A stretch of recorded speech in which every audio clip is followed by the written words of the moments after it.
Sí. Tomen asiento y nosotros vamos a leer en el Evangelio de Juan, en el capítulo 9.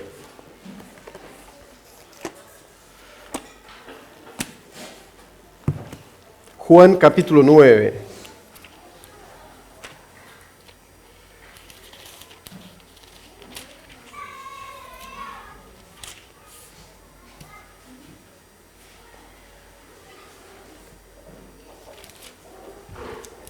Ahí lo tenemos proyectado.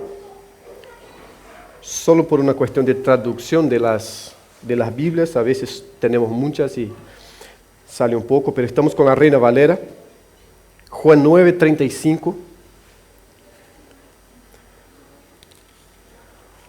Vamos a leer hasta el 41. Nos dice así la palabra del Señor. Oyó Jesús que le habían expulsado y hallándole le dijo, ¿crees tú en el Hijo de Dios?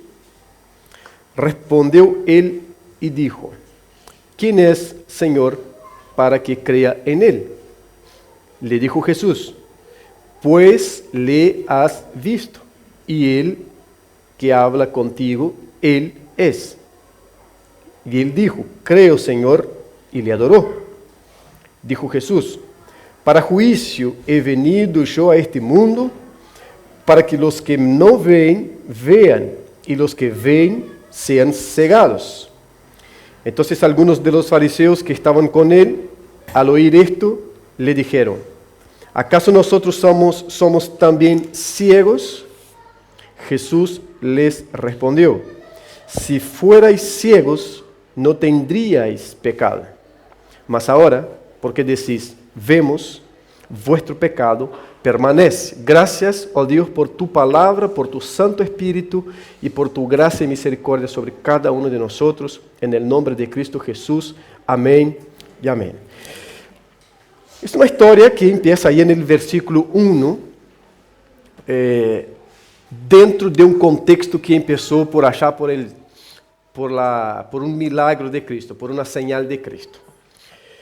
Siempre es bueno, en el Evangelio de Juan, principalmente, hay un aspecto muy importante para la lectura del Evangelio, que es la palabra señal. Señal.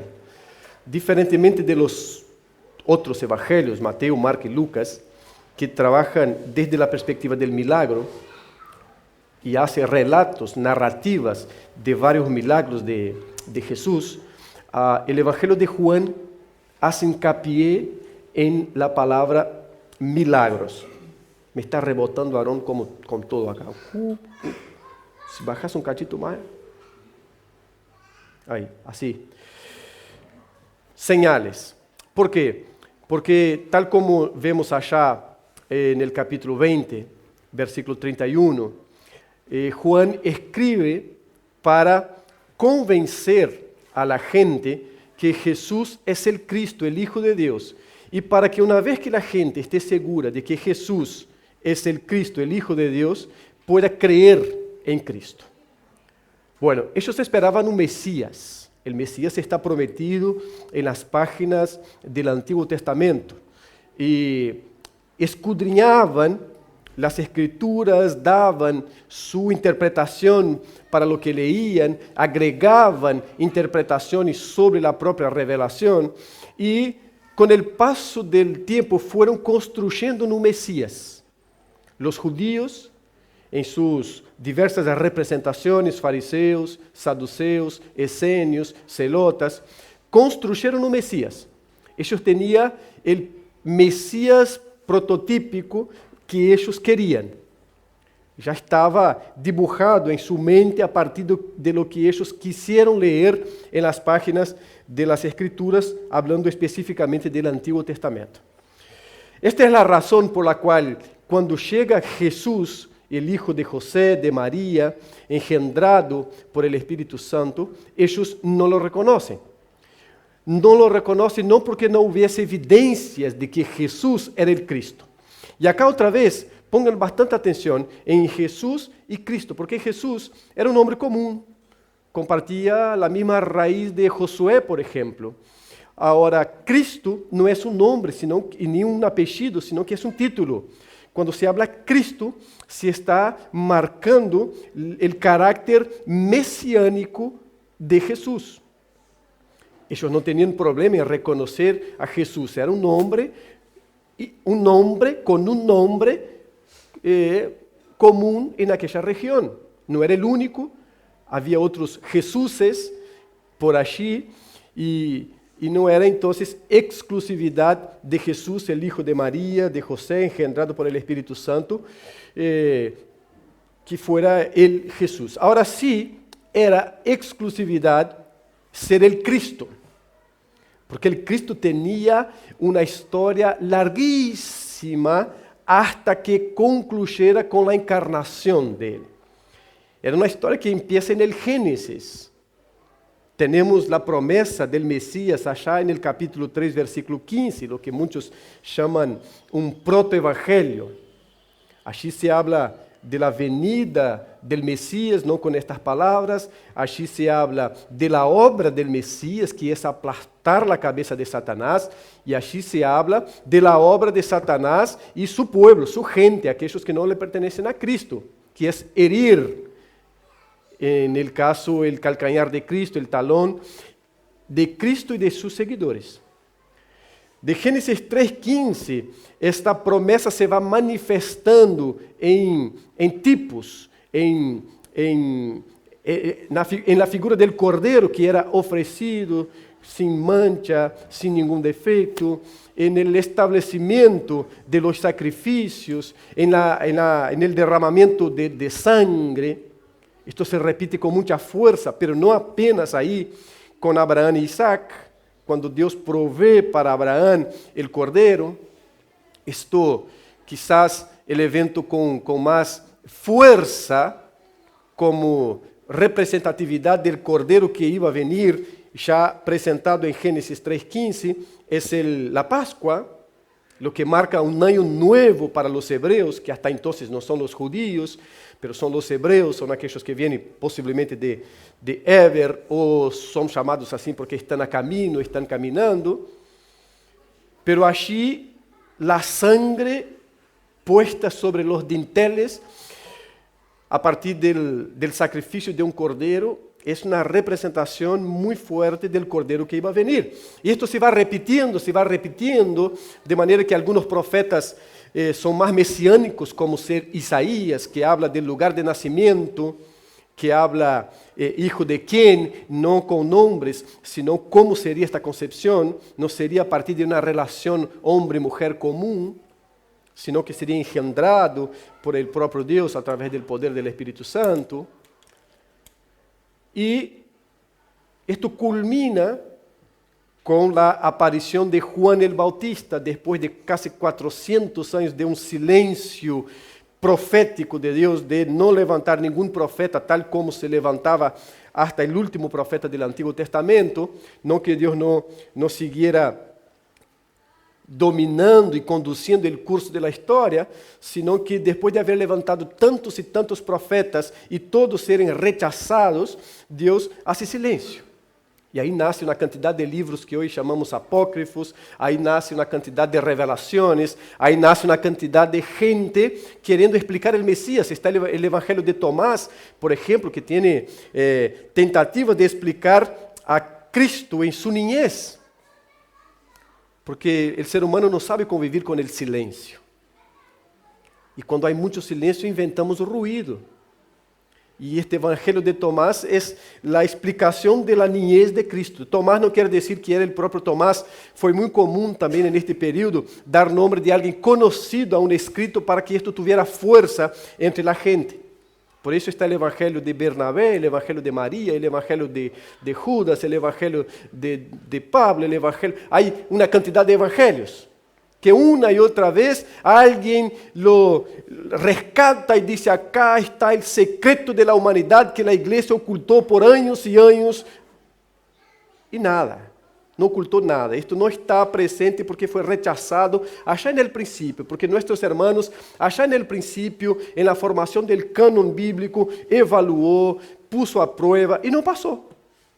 Não passou por suas contradições, não passou por las herejías, não passou por uma quantidade de coisas, e isto quedou no olvido.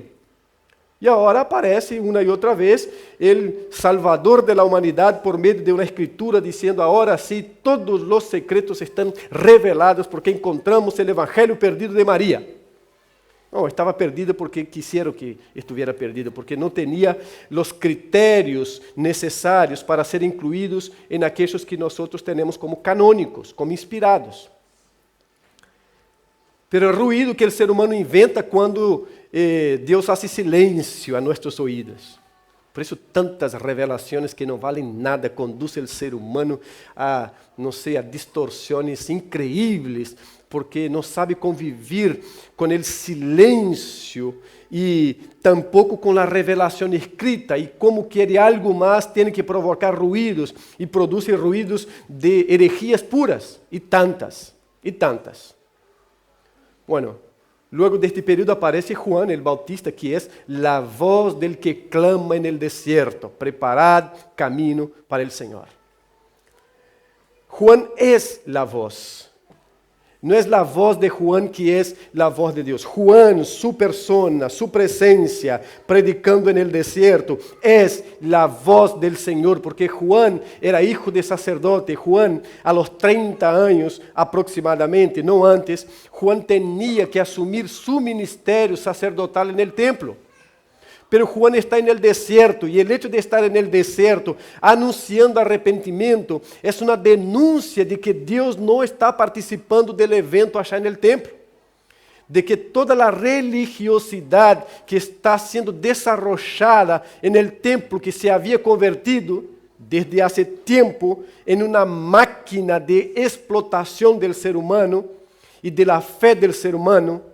Então, hoje, quando uno vê Cash Luna e toda esta gente pensa que isto empezó ahora, não empezó hace tempo. Os sacerdotes allá en el templo, en el año 0 ou 4 ou 5 antes de Cristo, já estava explotando a fé de la gente, já estava induzindo a gente ao pecado para que, em pecando, pudiera aumentar a ofrenda. E o sacerdote vivia de parte da ofrenda. Quanto mais pecado, mais ofrenda. Quanto mais ofrenda, mais plata em mi bolsillo. Hermanos, es repetición de lo mismo con otras ropas. Repetición de lo mismo con otras ropas. Basta leer la escritura con un poquito de atención y vamos a ver que lo que está haciendo ya fue Salomón en Eclesiastés. No hay nada nuevo. Y la ropa nomás. É porque agora é primavera-verano, não é mais outono, e a moda cambia de primavera-verano, de outono, então há mais color aqui, menos color aqui, é mais gris neste momento, mais claro no outro momento, pero lo que é, já foi, basta ler, com um pouco de atenção, por explotação. Então, aparece a voz de Deus, prometida e hablada através de Isaías, 700, 800 anos antes que apareciera Juan el Bautista. Nós sabemos que entre Jesús e Juan el Bautista tinha 6 meses de diferença e eram primos os dois. Juan Bautista tinha quienes lo seguiam. Esta gente que lo seguia está com Juan, aprendendo com Juan el Bautista, e um dia vem Cristo. Que é o que diz Juan? Aí está quem? El Cordeiro. El Cordeiro que havia sido anunciado hacía por lo menos 4.000 anos, allá en el Edén. 4.000 anos de Deus trabalhando na história, revelando-se progressivamente ao ser humano, e agora chega Cristo, e Juan el Bautista lo ve e diz: aí está o Cordeiro de Deus, el que quita o pecado del mundo. 4.000 anos de história, por lo menos, e aí agora aparece Cristo. Deus nunca deixa de cumprir uma promessa suya. Não há promessa de Deus que quede por la mitad ou quede por el camino quando Deus hace de verdade a promessa. Há mentiras de gente que diz que Deus prometeu, pero Deus não falou nada, e isto não se cumpre. Pero promessas de Deus não queda uma por la mitad, não queda uma por el camino. Deus cumpre todas, e é por isso que Juan el Bautista disse: aí está o Cordeiro de Deus. Todos os sacrifícios de los corderos hasta ahora cobría el pecado, pero ahí está el Cordero de Dios que quita. Mira a diferença que é importante. Um sacrifício cubre, o outro sacrifício quita, saca por la raiz. Esse é o sacrifício do Cordeiro. E aí chega o escritor a los Hebreus e disse com tanta força que aquele sacrifício foi único e irrepetível porque não havia mais necessidade. Tanto não havia necessidade que no Antigo Testamento todos os anos, no grande dia do sacrifício, se repetia toda a tradição e todos os ritos do sacrifício, e os sacerdotes não tinham lugar para poner-se sentado, porque não se sentavam, oferecia sacrifício por si mesmo, entrava purificado por este sacrifício, oferecia sacrifício por el pueblo, salia, e o outro ano se repetia. E o escritor aos Hebreus disse que o sacrifício de Cristo foi único, irrepetível e de efeitos para a eternidade, de maneira que ele se sacrifica ou se entrega em sacrifício, é muerto, sepultado, ressuscita e se sienta a la diestra de Deus. Se sienta porque deixou de obrar? Não, porque já não há mais obra para ser de sacrifício, porque está consumada. Tetelestai, consumado es. La gran palabra de Cristo en la cruz, tetelestai, consumado es. Lo que vine a hacer está hecho. Ahora estoy a la diestra de mi Padre. No dejé de trabajar, porque el mismo escritor dice que Cristo sigue intercediendo por nosotros. Pero la obra de sacrificio ya no necesita más. Ya no es necesaria. Y Juan entonces, en el Evangelio, hace con que se repita varias veces la palabra señal. ¿Por qué? Porque lo que Cristo quería hacer al resucitar, por ejemplo, Lázaro, al sanar a este ciego que tenemos aquí, no era apenas volver a traer a la vida a alguien que estaba muerto, en el caso de Lázaro, o dar la visión a alguien que nació ciego por una enfermedad congénita, como era el caso de este ciego. Cristo, Jesús estava dando señales para que o pueblo viera e se diera cuenta que aquele Jesús era o Messias prometido no Antigo Testamento. Por isso Juan disse señales. Acá há uma señal. Lázaro, quem pode ressuscitar a um homem depois de tantos dias? Apenas o Messias. As próprias interpretações judías diziam isso, que um homem, para ser ressuscitado al quarto dia, apenas o Messias podia ser isso. É por isso que quando chamam a Cristo, Senhor, Lázaro está enfermo de muerte, e allí havia uma relação de intimidade entre eles. Era uma família amada por Cristo. Maria havia sido sanada espiritualmente por Cristo, havia tenido uma experiência muito forte com Cristo. Era um lugar onde, em la passada para Jerusalém, Jesus aproveitava para descansar, Betânia. É tanto que achar mais ao final do Evangelho, Cristo vai ao templo, purifica o templo, vuelve a Betânia. É um lugar onde lo recebe bem. Então, é uma família amiga. Família amiga. E quando ele disse, mira, Senhor, Lázaro está enfermo de muerte. Não, anda, tranquilo, depois eu vou. E passa. Cristo podia haver ido ao toque, ao instante. Pero Cristo queria dar uma señal para que aqueles que allí estuvieran não tuvieran dúvida de que Jesus era o Cristo, o Messias prometido. Señal. E isto se vai repetir muito. Los milagros são coisas muito chiquitas, hermanos. Há creyentes que vivem sua vida buscando milagros. E há pastores que vivem sua vida predicando o milagre de Cristo. É por isso que há tantas invitações, venga a receber, que é su milagro.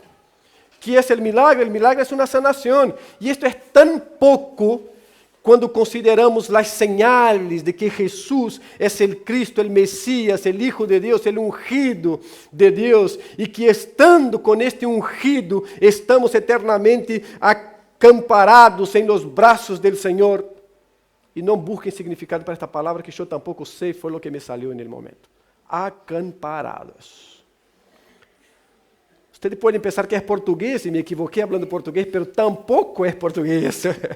É só algo que vai saliendo assim. Mas eu queria dizer algo como abraçados por Deus. Não? tomados así en los brazos del Señor. Era eso lo que yo quería decir y me salió acamparados. Que no es acampado, que no es abrazado, que no es acamparados. Quizás la RAI estudia y incluye esto ahí en su diccionario, ¿no? Señales. El hombre es ciego desde que nació. Nació ciego.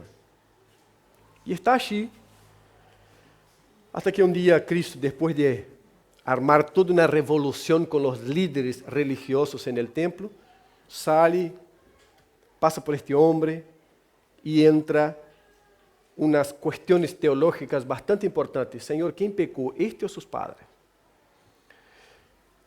Y aquí hay un ajedrez. ¿Por qué? Porque el hombre nació ciego. Y si nació ciego, no había una razón ya de pecado explícito para que él recibiera esta ceguera como castigo, como consecuencia de su pecado. Entonces, por eso que los discípulos preguntan, ¿quién pecó, él o sus padres? Porque él ya nació ciego. Una cosa es que hubiese tenido la visión hasta una cierta edad y después de eso hubiese quedado ciego, pero no, el hombre ya nació ciego. Entonces entra la duda en el corazón de los discípulos y pregunta, ¿fue él o fue sus padres? Porque estaba la posibilidad dentro de las interpretaciones judías, allí en aquel momento, de que una de las causas de cualquier mal era el pecado de Adán como representante de la raza humana. Una segunda causa era el propio pecado. Es por eso que Job es afrontado tan directamente así. Mira, estás así porque pecaste. Y Job decía, no, pero no es, yo estoy seguro que no es. Y entra este embate entre ellos. Y una tercera, bueno, si no es fruto directo del pecado de Adán, si no es él quien pecó, fueron los padres. El hecho es que este hombre está así por algún pecado. Y Cristo dice algo interesante, no es ni él, ni sus padres. Esto es así para que se manifieste la obra de Dios, se manifieste las obras del Padre que me envió. Caminos. Domingo pasado escuchamos acá sobre caminos, caminos de Dios, que son en su gran parte incomprensibles. Incomprensibles. Es por eso que Pablo, allá en el capítulo que leímos del capítulo 11 de Romanos, entra en un éxtasis. Bien pentecostal foi Pablo allí, porque ele está hablando sobre la obra magnífica del Señor de salvar judíos, salvar gentiles, incluirlos en una familia y el plan de Dios con Israel. Y él termina yendo y hablando, oh, profundidad de las riquezas del conocimiento de Dios. Y ahí él sigue en ese éxtasis espiritual, hablando de la profundidad de su incapacidad de comprender la totalidad de las obras y de los caminos del Señor. Ni siempre se comprende. Pero acá tenemos un ejemplo importante sobre la no comprensión y actitudes del creyente frente a esta não compreensão. É por isso que leímos solo a parte final, a partir del 35. Toda a história é até interessante de leerla, não? Lo chaman al templo, a la sinagoga, lo devuelve, lo expulsa, lo chama outra vez, le pregunta al papá, ¿es tu hijo mismo? ¿Es él mismo? Y el papá a veces dice, mira, es mi hijo, pero después dice, no sé cómo lo sanó, porque había un temor. Não se olvidem que Cristo, depois de ressuscitado, se encontra com os discípulos em um quarto, trancados, porque eles tinham medo de los judíos também assassiná-los. Então, havia temor e o papá não queria falar abertamente sobre a sanação del hijo, pero dijo, não é meu hijo, não, pero será que é mío? Então, traiga outra vez o muchacho acá, mira como foi o que passou. E o muchacho já está também nervioso. Mira, já les hablé, já les contei todo, lo que pasó fue eso acá, fue una cosa hasta un poco asquerosa. Cristo escupió en el barro, hizo un lodo, pasó en los ojos y me mandó lavar allá en el estanque de Siloé y yo estoy sanado. Pero yo ya les conté y ustedes no creen. Ustedes no creen. Entonces queda en este va y viene, pero me interesan algunas cuestiones acá del versículo 35 en adelante. Jesús oyó porque en el 34 dice, tú naciste del todo en pecado y nos enseñas a nosotros, porque el chiquilín ya estaba. Ustedes, mirá a partir del 31. Y sabemos que Dios no oye a los pecadores, pero si alguno es temeroso de Dios y hace su voluntad, a ese oye. El muchacho está ahí. Bueno, hay un tema, yo estoy sano, yo no veía y ahora veo. Y Dios no escucha pecadores dentro de esta dinámica. Pero a este lo escuchó. Tiene algo de especial. Tiene algo de especial. 32. Desde el principio no se ha oído decir que alguno abriese los ojos a uno que nació ciego. Nunca pasó eso acá. Ustedes lo están clasificando como un endemoniado, como un pecador, a alguien que está engañando. Pero busquen la historia y no sabemos de alguien que haya sido sanado de su ceguera desde de nacimiento. Hay algo acá que está pasando. Entonces él dice, si este no viniera de Dios, nada podría hacer. Es el muchacho predicando a los líderes religiosos. Respondieron y le dijeron, tú naciste del todo en pecado. Claro, naciste ciego porque naciste del todo en pecado. Y nos enseña a nosotros, los líderes religiosos de la nación, que no era nación hasta entonces, ¿quién sos para querer enseñarnos a nosotros que pasamos horas y horas aquí con las escrituras? Lo que tenían de ella.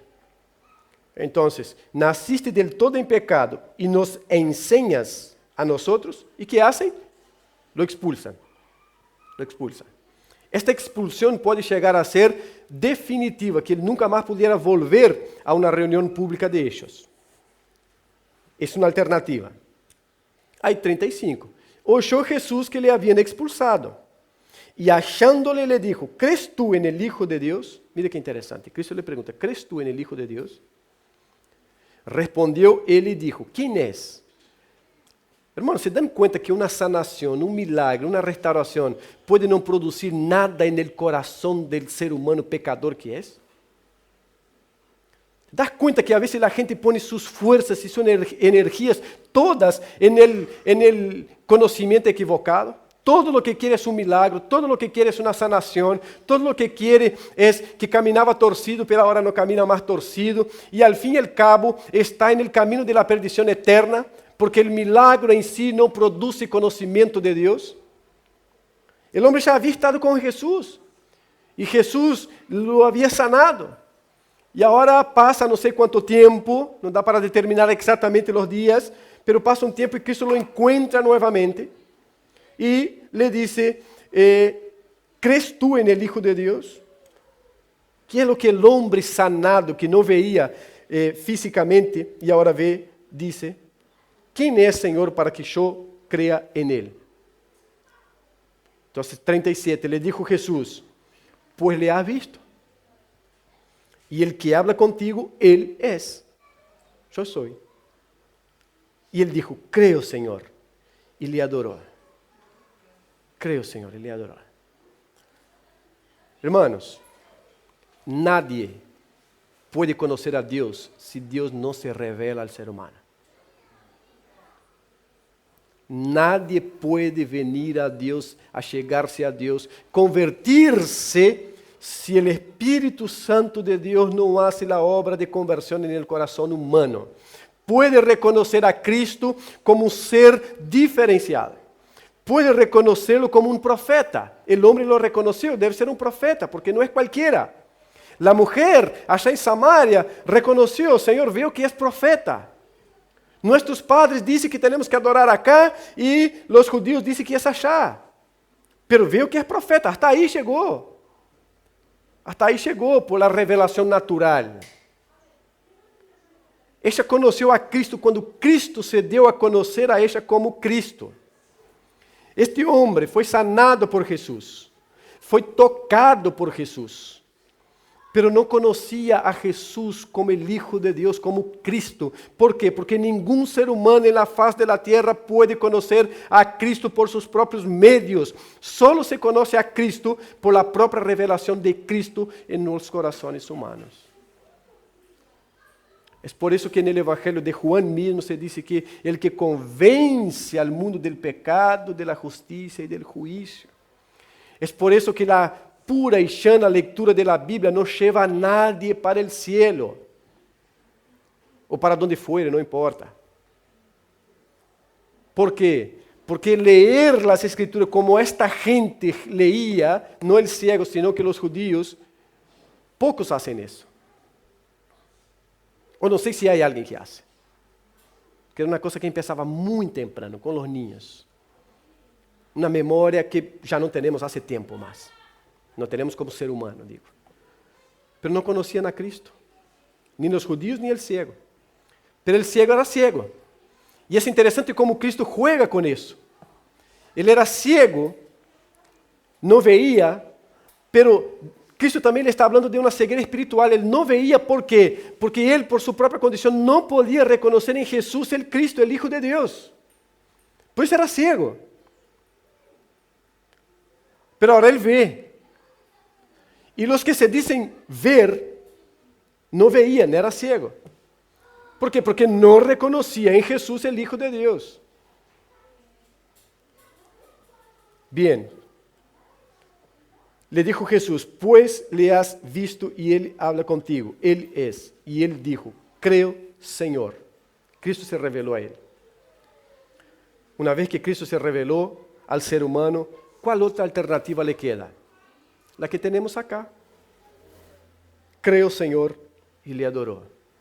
Dios no juega de tirar los dados, hermanos. Voy a tirar aquí un verde, a ver si cosecho algo más maduro. Quizás Él me reconozca. Si Dios se revela y no hay ser humano que pueda resistir con fuerza la revelación del Señor en el corazón humano. A quien Dios se revela para la salvación es salvo. Dios no se equivoca. A quien Dios se revela para la salvación se salva, es salvo. Porque Dios no se equivoca. Nunca se equivocó. Dios no dice así, voy a ver si puedo quebrantar aquel corazón, porque es muy duro, pero quizás si yo llego con las palabras correctas, lo quebranto. A quien Dios se revela para salvar, es salvo. A un Pablo que está dispuesto a asesinar a todos, cae del caballo y es salvo, porque Dios se reveló. Hasta entonces, él sabía sobre Jesús y tenía su Cristo dibujado en la cabeza, su Mesías. Pero ahora Cristo se revela a él. ¿Cuál es la alternativa de Pablo? ¿Qué quieres de mí, Señor? Es así que el ser humano pecador reacciona cuando es encontrado por Cristo. Otra cuestión que tenemos que aprender. Cristo nos encuentra y no nosotros encontramos a Cristo, porque los perdidos somos nosotros. Cristo nunca estuvo perdido. Nunca. Entonces no es el ser humano que encuentra a Cristo, el ser humano es encontrado por Cristo en su pecado, en su muerte espiritual, y Cristo lo encuentra. Y cuando Cristo encuentra, porque desde el plan soberano del Señor está escrito que Dios se va a revelar a este para la salvación. Cuando Cristo lo encuentra es como Pablo, ¿qué quieres de mí, Señor? Señor. Él quería asesinar a todos aquellos que seguían a este Jesús. Y ahora él se vuelve y dice, ¿qué quieres de mí? Señor, ya no es más el Jesús que caminó por aquella región, es Señor. No hay quienes haya tenido un encuentro con Cristo y apenas lo vea como un gran maestro. Este se encontró con lo que se dice de Cristo. Ahora, el que es encontrado por Cristo para esta obra de salvación, no le queda otra que decir, ¿qué quieres de mí? Señor. Señor. Es Isaías en el templo, en un año durísimo, porque había perdido el rey amigo suyo, y él está en duelo, y Cristo se revela, Dios se revela, la Trinidad divina se revela a Isaías. ¿Qué es lo que le queda a Isaías? Ay de mí, porque soy hombre de labios impuros y he visto al Señor. Al Señor. Y hay Dios también con una capacidad de humor tan grande, ¿no? Un humor muy serio. ¿A quién enviaré? ¿Y quién ha de ir por mí? No hay más nadie. Ahí Isaías allí, no le queda otro. Señor, envíame a mí. No hay uno al lado para decir, mira, este acá está súper preparado. Mira, este aquí, bárbaro. No, está Isaías, Señor, yo voy. Porque no le queda alternativa. Sí, pero podemos huir. Buscamos a Jonás. Jonás, vos vas a ir a Nínive, vas a predicar el Evangelio. No era poca cosa ir a Nínive. No piense que Jonás fue un cobarde. En Nínive se atravesaba un palo por debajo hasta arriba en los seres humanos y ponían como para hacer un asado humano ahí bajo el fuego. En aquel momento Nínive ya tenía carrozas de las ruedas, salían como cuchillas grandes que por donde iba pasando cortava todo, despedaçava todo. Pero no solo eso, era gran inimiga de Israel. Y ahí Jonás dice, yo para allá ni pensar. Primero porque no los quiero ver salvos, los quiero ver condenados todos. Segundo porque son peligrosos. Me voy para Tarsis. Y ahí pasa todo lo que pasó. ¿Dónde cae Jonás? En la arena en Nínive. No se puede huir de Dios cuando Dios se revela a nosotros. Imposible.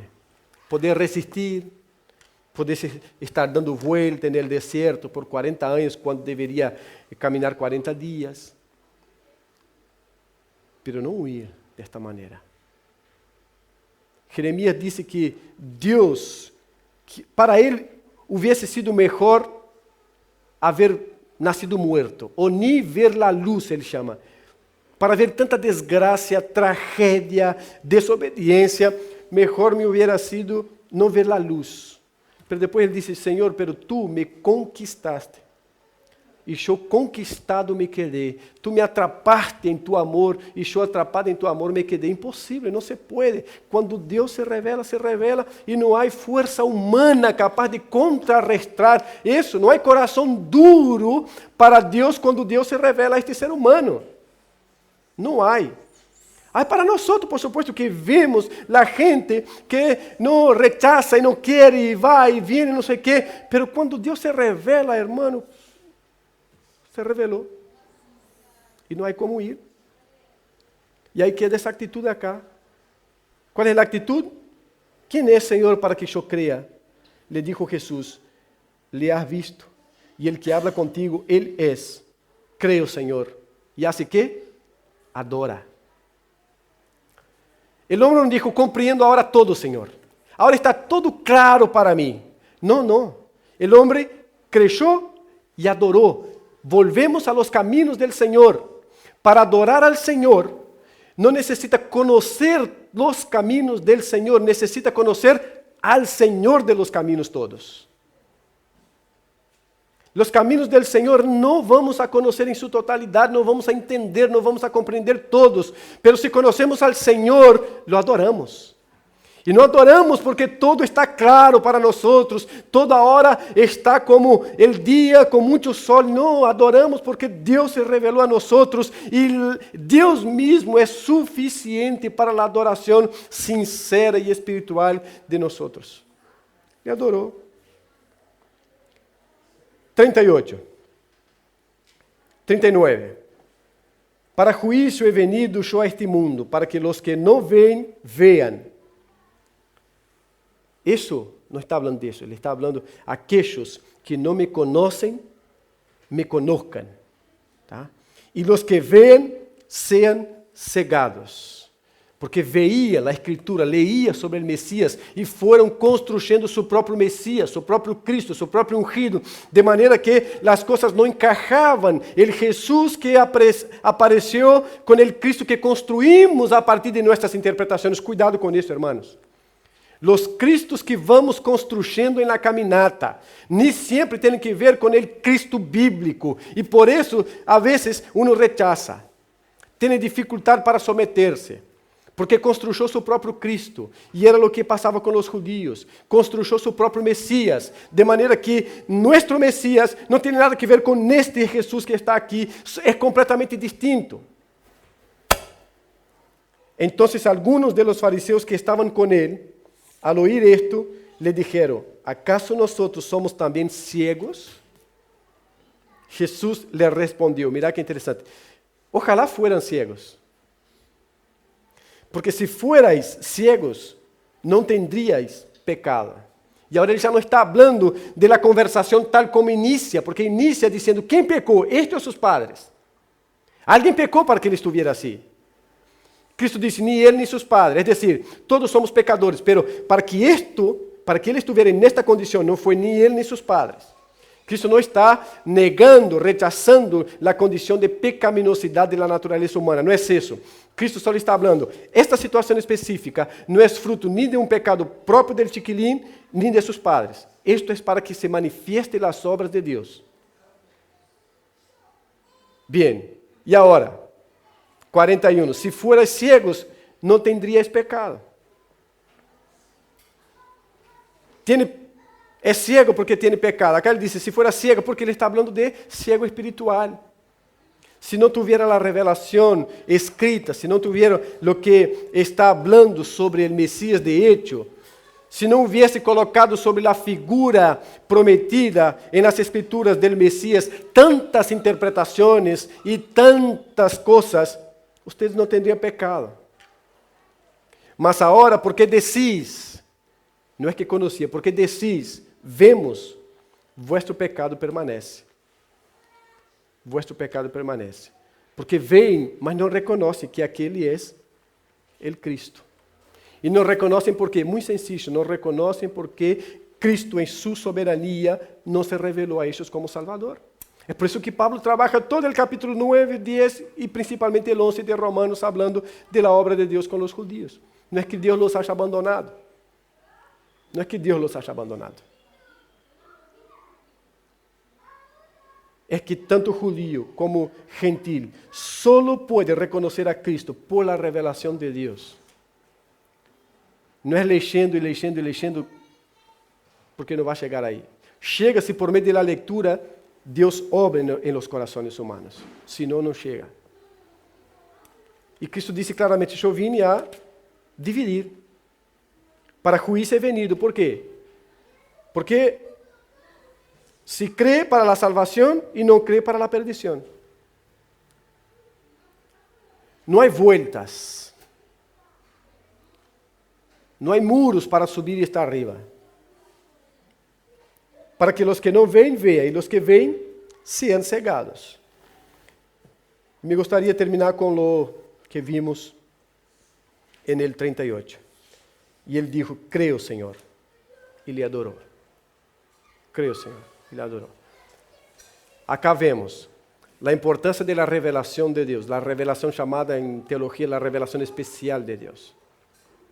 Deus dijo que não há excusa para nadie porque lo que se pode conhecer de Deus está revelado na natureza, pero não para a salvação, para reconhecer que há um Criador, apenas isso. Porque a revelação para a salvação é aquela que se dá em Cristo Jesus e apenas em Cristo Jesus. É a revelação especial de Deus, é essa a que conduz a la salvação. Então, não se pode chegar a Deus por força própria, de nenhuma maneira. Y jamás se achega a Dios por la revelación de Dios.